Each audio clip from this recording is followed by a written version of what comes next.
사도 바울이 여러 교회에 보낸 편지를 보면 언제나 앞부분에서는 교리적인 이야기를 하고 뒷부분에서는 윤리적인 이야기를 그렇게 기록을 했습니다. 다시 말하면 앞에서는 이렇게 믿어야 된다, 이 신앙적인 것을 말하고 뒷부분에서는 이렇게 살아야 된다. 다시 말하면 우리는 이렇게 믿고 이렇게 살아야 할 것을 교훈을 했습니다. 우리가 하나님을 어떻게 믿느냐 하는 것은 매우 중요합니다. 우리 하나님을 똑바로 알고 하나님의 말씀 진리를 똑바로 알고 하나님의 뜻을 똑바로 아는 그런 믿음을 가지고 사는 것이 매우 중요합니다. 그런데 그보다 더 중요한 게 있어요. 그것은 무엇이냐 하면 우리가 그 믿음대로 살아가느냐 하는 것입니다. 다시 말하면 어떻게 우리가 실천에 옮기고 있느냐, 어떻게 행하고 있느냐, 어떻게 살고 있느냐, 이것이 얼마나 중요한지 모릅니다. 다시 말하면 행함이 있는 산 믿음을 가지는 것이 중요한 것입니다. 행함이 없는 믿음은 죽은 믿음이라 그랬죠. 예수님께서는 마태복음 7장 20절에 보면 그들의 열매로 그들을 알리라 그랬어요. 열매를 보면 그 사람이 진짜인지 가짜인지, 믿음이 좋은 사람인지 믿음이 안 좋은지 열매를 보면 안다는 거예요. 특히 믿음은 그 열매가 사랑으로 나타나요. 다시 말하면 우리가 믿음을 가지게 되면 그 믿음의 열매가 나타나는데 하나님을 사랑하고 형제를 사랑하는 것으로 나타나는 것입니다. 믿음만큼 하나님 사랑하고 믿음만큼 형제를 사랑하는 것입니다. 그게 믿음의 열매예요. 예수 믿는 사람은 누구나 다 믿음의 형제들입니다. 왜냐하면 똑같이 예수 믿어 구원받아 하나님의 자녀들이 되었기 때문에 그렇습니다.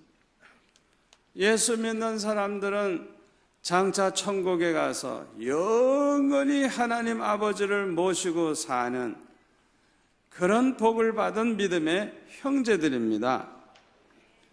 그러므로 구원받아 하나님의 자녀가 된 그 증거는 그 형제들에 대한 사랑으로 나타나는 것입니다.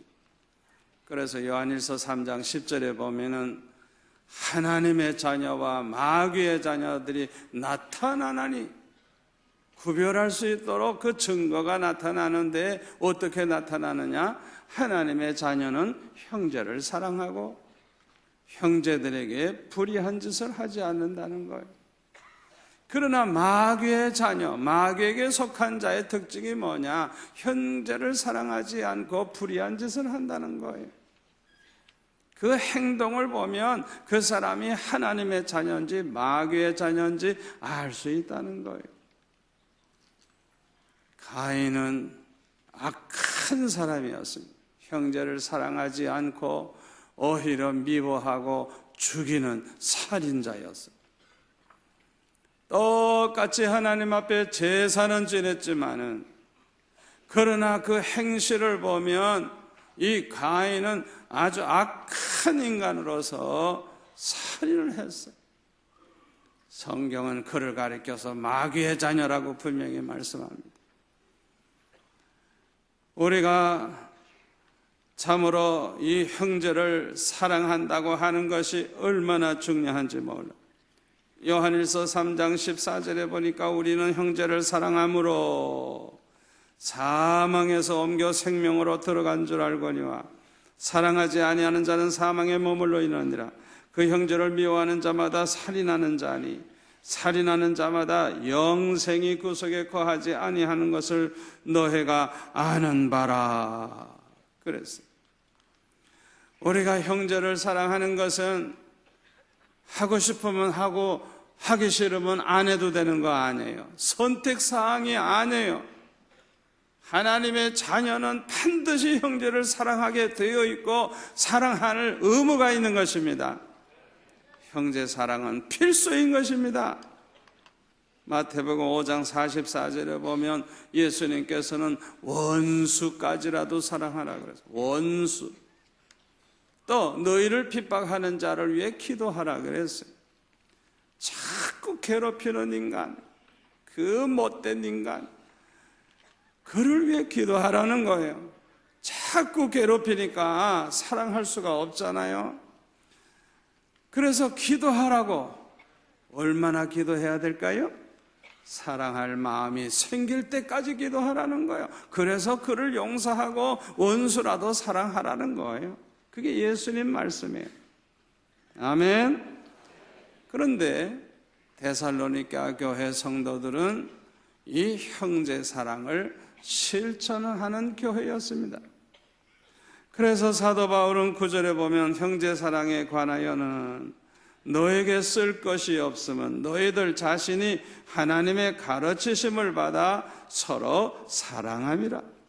너희가 온 마게도냐 모든 형제에 대하여 과연 이것을 행하도다. 형제들아 권하노니 더욱 그렇게 행하라. 아멘. 참 이 데살로니가 교회 참 좋은 교회예요. 좋은 교회.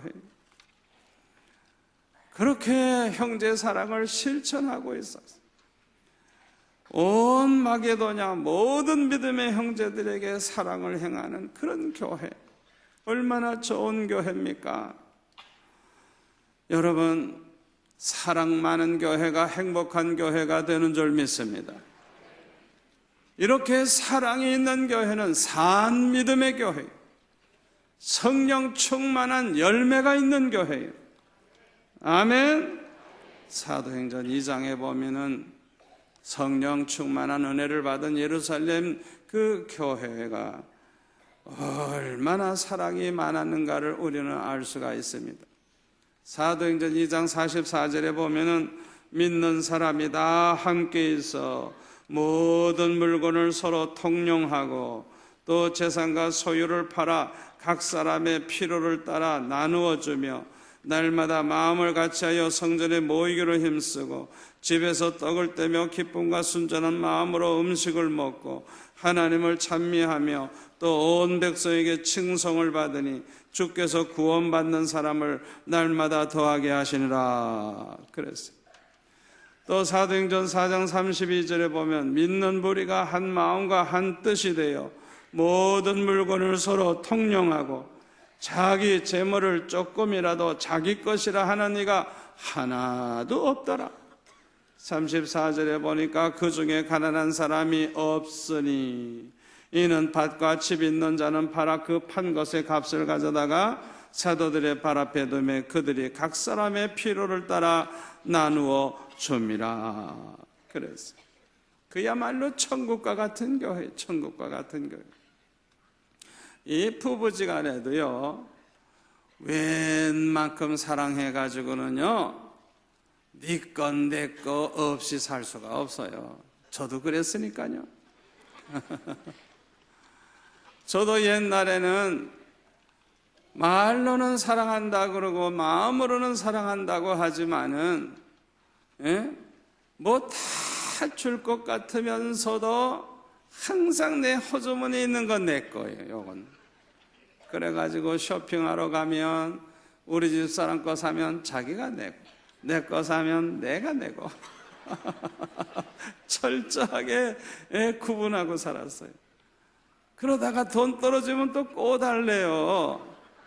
꼬주면 안 갚아요. 한 번도 갚은 적이 없어요. 아, 부부지간에도 이렇게 네 거, 내 거가 있는 거예요. 얼마나 웃깁니까? 어느 날 주님이 저에게 책망을 하셨어요. 네 호주머니 것은 네 거냐? 그것도 내 거지. 네 지갑은 네 거냐? 그것도 내 거지. 아, 주님께서 책망을 하시는데요, 꼼짝없이 제가 항복을 하고 말았어요. 그래서 저는 우리 집사람 보고, 여보, 내 호주머니 것도 내 거 아니래. 주님 거래. 내 지갑도 내 거 아니래. 내 지갑 속에 있는 것도 다 주님 거래. 그러니까 물어보지도 말고 필요하면 다 가지고 가. 다시는 내가 원망 안 할 테니까, 불평 안 할 테니까 언제든지 물어보지도 말고 가져가라고. 제가 그렇게 선언한 다음부터는 완전히 내 것이라는 이런 의식이 없어졌어요. 다 주님의 것이지 내 것이 아니에요. 그리고 나서부터는 이제 쇼핑을 가면 네 거 내 거 없어요. 그저 자유로워요. 그 사람이 내도 좋고 내가 내도 좋고 뭐 그냥 네 거 내 것이 없으니까. 그 다음부터 하나님이 얼마나 기뻐하시는지 놀라운 일이 일어나는데요, 어떤 때는 생각만 해도 이루어져요. 말만 해도 이루어져요. 하나님께서 얼마나 기뻐하시는지, 내 모든 소유를 내 것이라고 생각하지 않고 하나님의 것이라고 생각하고 그렇게 살아갈 때 하나님이 얼마나 기뻐하시고 얼마나 축복하시는지 저는 그것을 체험을 했어요. 여러분들도 그렇게 한번 살아보시기를 바랍니다. 성령 충만한 이 교회가 각 사람의 필요를 따라서 나누어 주니까 궁핍한 사람이 하나도 없다는 거예요. 가난한 사람이 하나도 없었다는 거예요. 다 같이 잘 살았다는 거예요. 그런데 이 데살로니가 교회가 형제를 사랑하는 교회였지만은 문제가 있었어요. 어디에서 문제가 생겼느냐 하면 예수님의 재림하는 날이 가까웠다고 하는 그런 신앙을 가진 사람들이 많이 있었어요. 너무 환난이 많고 핍박이 많고 시련이 많으니까 예수님이 금방 오실 것 같아요. 오셨으면 또 좋겠고. 그러니까 많은 사람들이 직장도 팽개치고 사업도 팽개치고 산에 가서 기도한다고 올라가서 한 달, 두 달 있다 내려오고 그리고 뭐 철학기도 하느니 뭐 하느니 이래가지고 이 일은 하지 않고 놀다가 보니까 다행히 예수님이 빨리 오시면 좋겠는데요, 오시질 않는 거예요.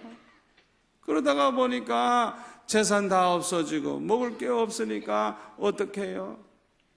끼니 때게 되면은 권사님 댁에도 가고 장로님 댁에도 가고 집사님 댁에도 가서 실없이 이런 얘기 저런 얘기 하다가 끼니 되면 얻어먹고 오고, 날마다 집집마다 찾아다니면서 얻어먹는 사람이 점점 많아지기 시작을 한 것입니다. 이때에 주는 사람은요, 주어서 좋아요. 주는 기쁨이 있어요.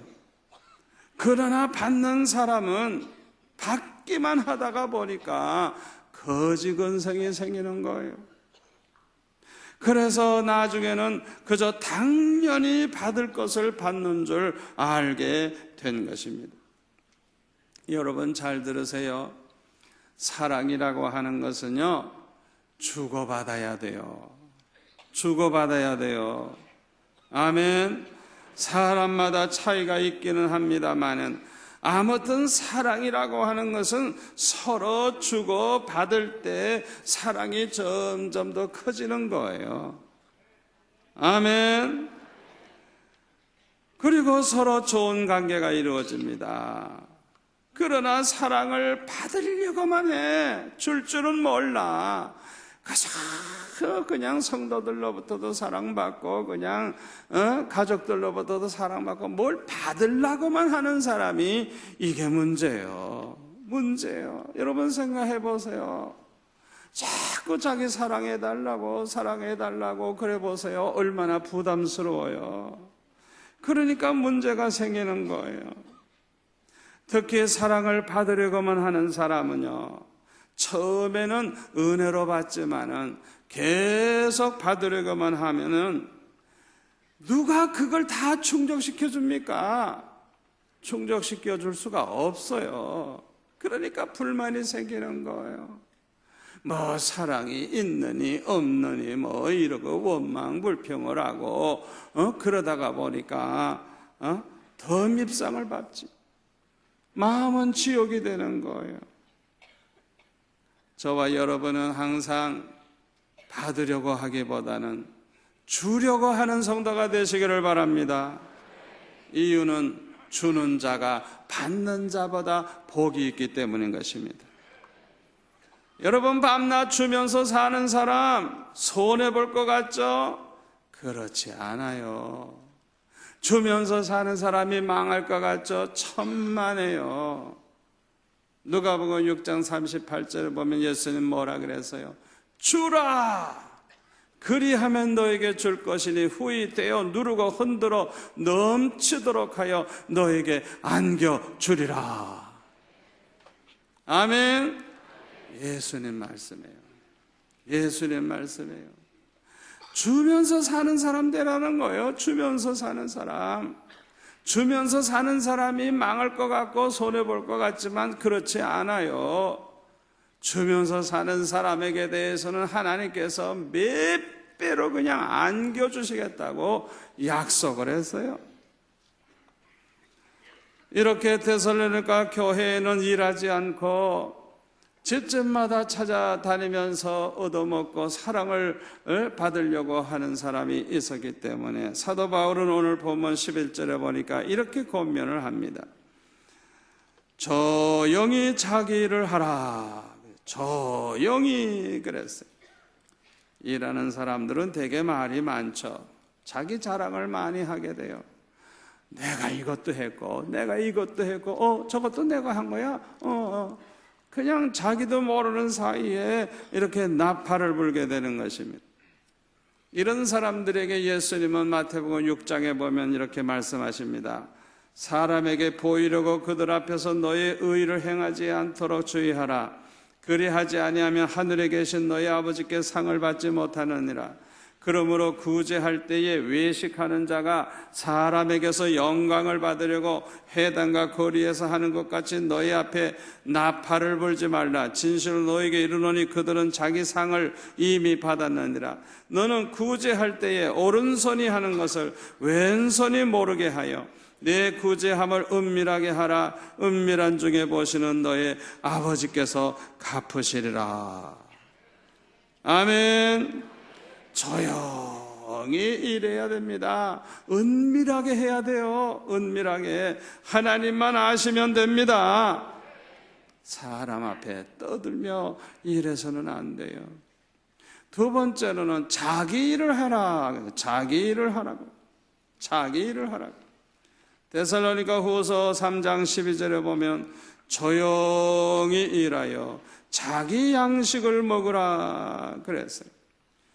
조용히 일을 해서 자기가 일을 함으로써 자기 양식을 먹으라는 거예요. 이 말은 달리 말하면 일하지 않고 남의 양식을 얻어먹으려고 하지 말라는 뜻입니다.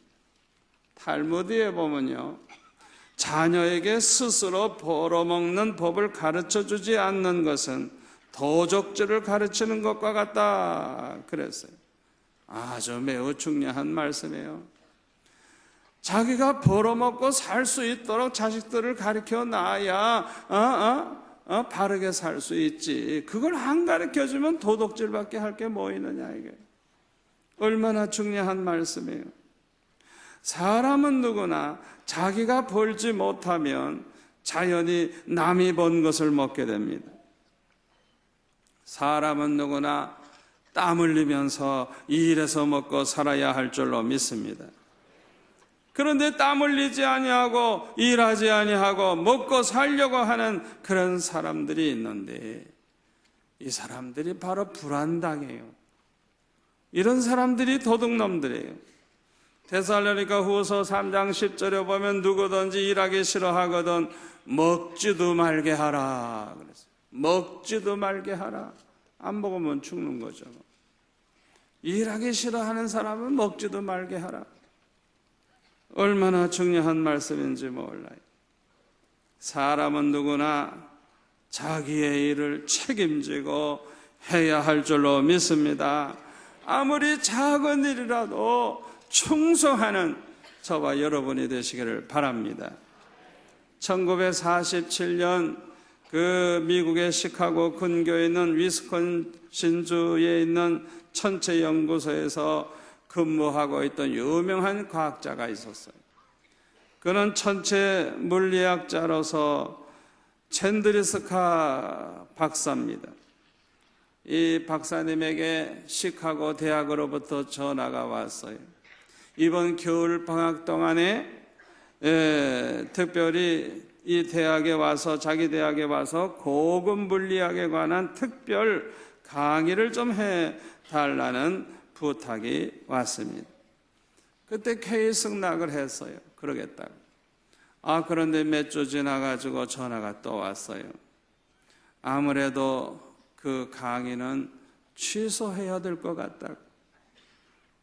이유가 뭡니까? 무슨 일이 생겼습니까? 물어보니까 그 강의를 듣겠다고 신청한 학생이 2명밖에 없다는 거예요. 그러니까 2명을 놓고 그 귀한 교수를 모셔다가 강의를 시키려고 하니까 미안하고 여러 가지 어려움이 있으니까 아무래도 취소를 해야 되겠다는 거예요.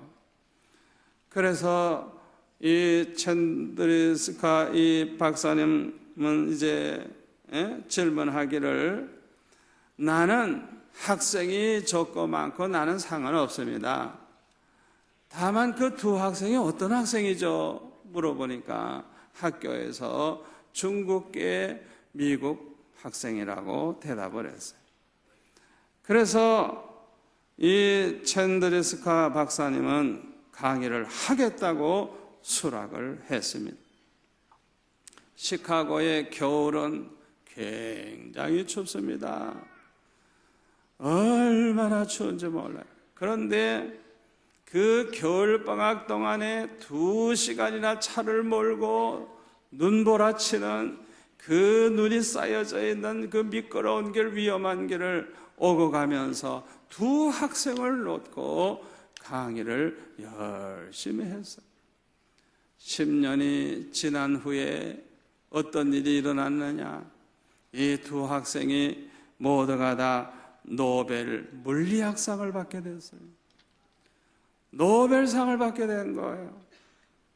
그 자리에서 이 2 학생은 뭐라고 얘기를 하는가 하니, 우리가 이 상을 수상할 수 있게 된 것은 우리 2 사람만을 앞에 놓고 강의해 주신 이 챈드리스카 박사님 때문이라고 그 자리에서 그렇게 얘기를 했다는 거예요.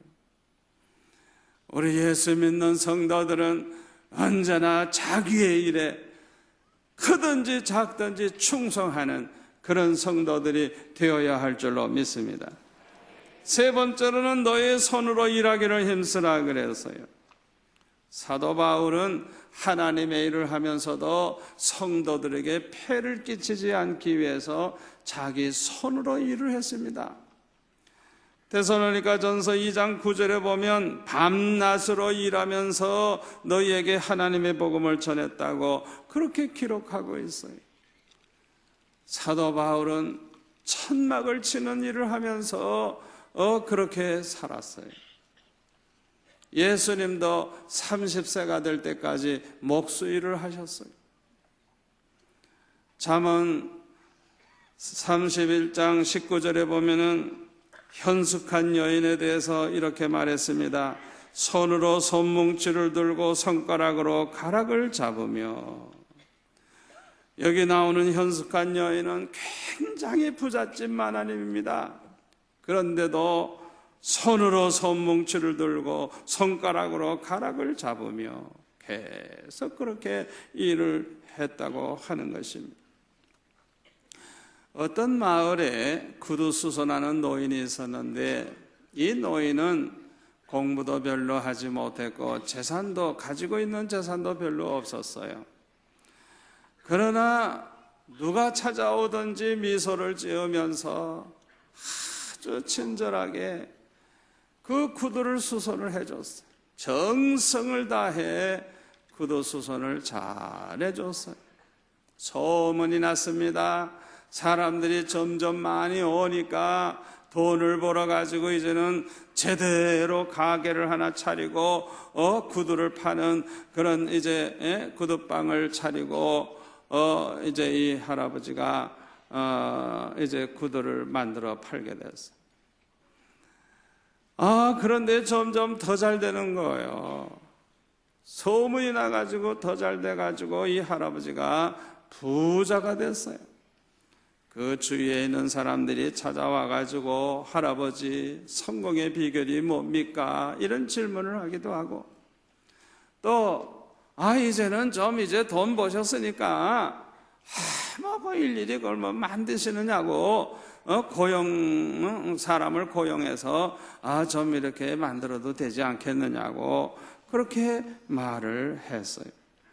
그때 이 노인은 웃으면서 이렇게 대답을 했습니다. 나는 한 번도 부자가 될 생각을 해본 적이 없다고. 그저 나는 나의 일에 즐거운 마음으로 정성을 다해 일을 했을 뿐이라고. 그리고 우리 가게에 오는 손님은 다 내가 만든 그 구두를 신고 싶어 하는 그런 손님이라는 것이죠. 그래서 그만둘 수가 없다는 거예요. 더욱이 즐거운 것은, 더욱이 중요한 것은 자기는 이 구두 만드는 게 그렇게 즐겁다는 거예요. 그래서 자기에게 구두 만들지 말라고 하는 것은 죽으라는 소리와 마찬가지라는 거예요. 그는 그렇게 그 구두를 수선하고 구두를 만드는 일에 그렇게 즐거워하고 정성을 다함으로써 그는 성공을 하게 되었던 것입니다. 사랑하는 성도 여러분, 저와 여러분도 이렇게 일하기를 힘써야만 남에게 짐이 되지 아니하고 오히려 남에게 사랑을 베풀면서 살 수 있게 될 줄 믿습니다. 에베소서 4장 28절에 보니까 도둑질하는 자는 다시 도둑질하지 말고 돌이켜 가난한 자에게 구제할 수 있도록 자기 손으로 수고하여 선한 일을 하라. 그래서 이렇게 조용히 자기 일을 하고 너의 손으로 일하기를 힘써할 이유를 12절에 이렇게 말씀하고 있습니다. 이는 외인에 대하여 단정히 행하고 또한 아무 궁핍함이 없게 하려 함이라. 여기 외인은 예수 믿지 않는 사람, 교회 밖의 사람을 가리키는 거예요. 왜 우리가 조용히 자기 일을 하고 우리 손으로 일하기를 힘써야 되느냐? 예수 안 믿는 사람들로부터 존경을 받고 또 궁핍함이 없어야 예수 믿는 사람이 밤낮 못 살고 되는 게 없고 그러면 전도의 문이 막혀요. 그러니까 왜 그렇게 열심히 일해야 되느냐? 하나님께 영광 돌리기 위해서 그렇게 해야 된다는 거예요. 아멘. 고린도전서 10장 31절에 보면 너희가 먹든지 마시든지 무엇을 하든지 어떤 노동을 하든지 무슨 일을 하든지 다 하나님의 영광을 위하여 하라 그랬어요. 아멘. 우리가 일하는 자세, 어떤 정신 자세를 가지고 일을 해야 됩니까? 첫째로는 하나님께 영광 돌리기 위해서 어떻게 하면 하나님께 영광 돌릴까 하는 그 마음 가지고 일을 해야 될 줄 믿습니다. 두 번째로는 부지런히 근면 성실하게 일을 함으로써 우리가 안 믿는 사람들로부터도 우리가 존경을 받는 자가 되어야 될 줄 믿습니다. 세 번째로는 즐겁게, 내가 하는 일에 항상 즐겁게 일을 함으로써 참으로 과연 예수 믿는 사람은 다르구나 하는 말을 들을 때 우리 하나님께 영광이 돌아가게 될 줄로 믿습니다. 전도서 3장 22절에 보면 그러므로 나는 사람이 자기 일에 즐거워하는 것보다 더 나은 것이 없음을 보았나니 이는 그것이 그의 몫이기 때문이라. 그래서 자기 일에 즐거워하는 것보다 더 나은 것이 없음을 알았다. 저와 여러분은 이 땅에 사는 동안에 부지런하고 성실하고 즐겁게 일을 함으로써 하나님께 영광 돌릴 뿐만 아니라 많은 사람들에게 사랑을 베풀면서 남을 도우면서 주면서 사는 그런 성도들이 되시기를 축원합니다. 기도하겠습니다. 아버지 하나님 감사합니다. 오늘 주신 말씀 우리가 마음에 새길 뿐만 아니라 그대로 실천에 옮겨서 좋은 열매 맺는 성도가 되게 하여 주옵소서. 예수님의 이름으로 기도합나이다. 아멘.